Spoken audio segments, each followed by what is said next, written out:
me présente, c'est Abdoulaye Aou. Je viens d'être nommé secrétaire général départemental de la section de Thiès CELS-A. Voilà, alors une assemblée générale ici de laquelle vous êtes nommé. Dites-nous quelle sera votre feuille de route, les défis pour Thiès. D'abord, permettez-moi de rendre grâce à Dieu pour véritablement les conditions dans lesquelles l'assemblée générale s'est déroulée, dans le calme et la sérénité.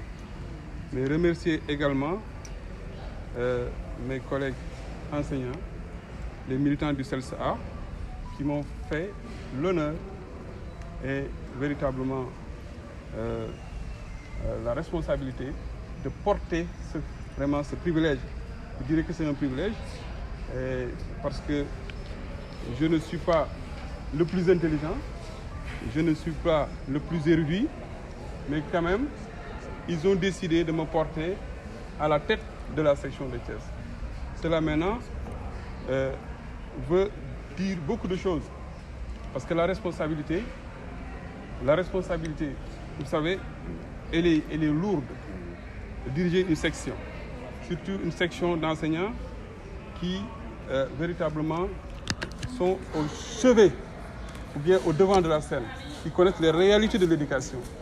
Maintenant, les diriger, c'est autre chose. Donc, le combat va être une continuité. Le secrétaire général national, Pambaye Marissera, l'a dit tout à l'heure.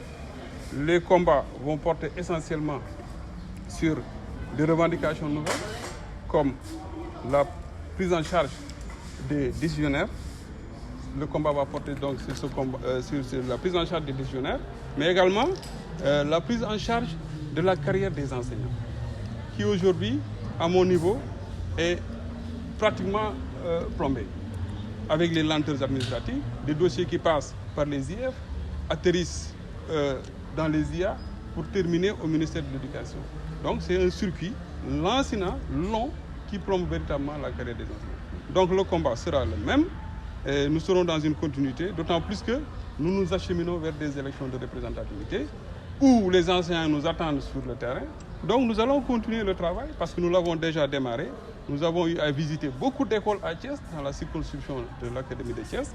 Nous avons visité la zone ouest, la zone nord et le département également. Nous allons donc continuer ce travail pour sensibiliser les enseignants, pour véritablement les outiller, les former sur le plan syndical, mais également pour que véritablement qu'ils soient au diapason véritablement de la plateforme, en tout cas du résiduel de la plateforme revendicative que nous avons paraphé avec le gouvernement le 26 février passé. Parmi les revendications précitées, quelles sont celles qui intéressent en particulier le département de Thiès? Mais disons que les abbayes, parce que les conditions dans lesquelles, le secrétaire général l'a dit tout à l'heure, il y a beaucoup d'abris provisoires à Thiès, mais également les conditions dans lesquelles les enseignants effectuent le travail, c'est dans des conditions déplorables.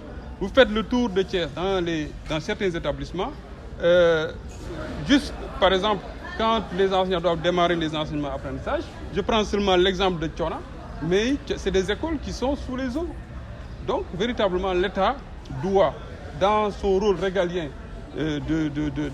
en charge de l'éducation, l'État doit construire des établissements, l'État doit faire de sorte que les écoles soient embellies, que véritablement que ces écoles-là soient des cadres d'études qui véritablement puissent porter un intérêt ou être attrayants.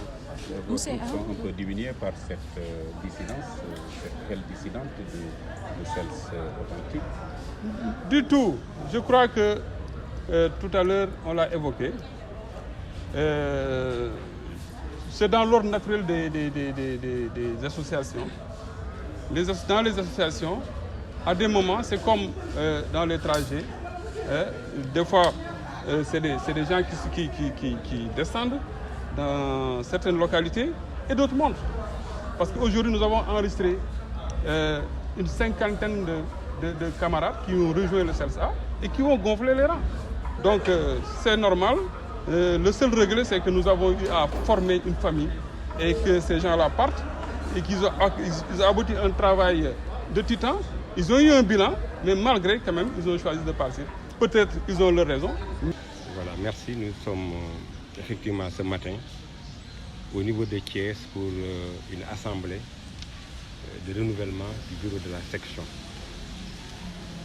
assemblée qui se tient juste après le congrès du CELS authentique qui s'est tenu le 30 décembre 2022 au niveau de l'Arène nationale.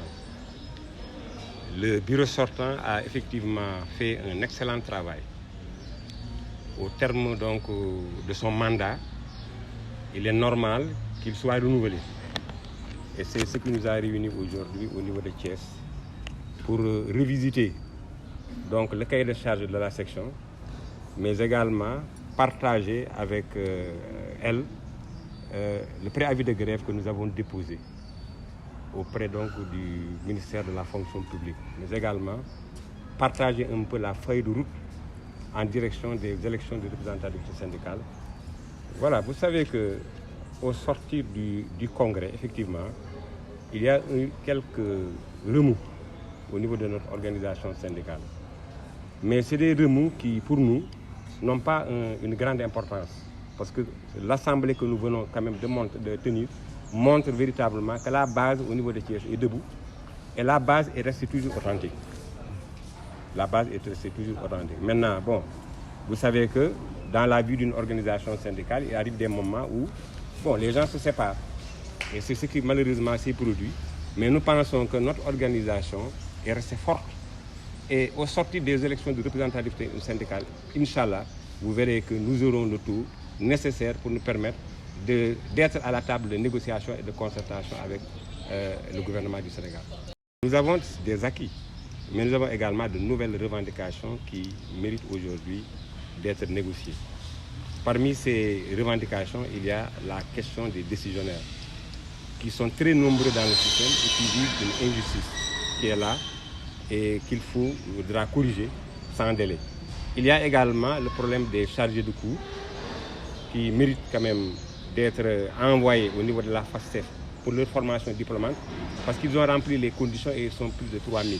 Pensons que quand un chargé de cours a fait 2 ans au poste, il doit aller au niveau de la FASTEF pour une formation diplômante. Il y a également le problème des abris provisoires. Il suffit simplement de sortir des pièces pour constater que les abris provisoires sont une réalité. Aujourd'hui, notre organisation syndicale demande à ce que les abris provisoires soient remplacés et que les élèves et les enseignants soient mis dans d'excellentes conditions de travail. Mais il y a également la question des lenteurs administratives. Nous pensons que dans ces pays, ce sont seulement les enseignants qui sont victimes de ces lenteurs. Et aujourd'hui, ces lenteurs plombent la carrière des enseignants.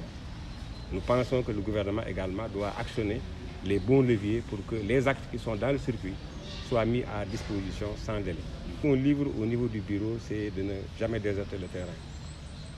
Ils ont été investis pour servir les militants, pour servir les enseignants. Ils doivent aller au niveau du terrain, trouver les enseignants dans leurs écoles et prendre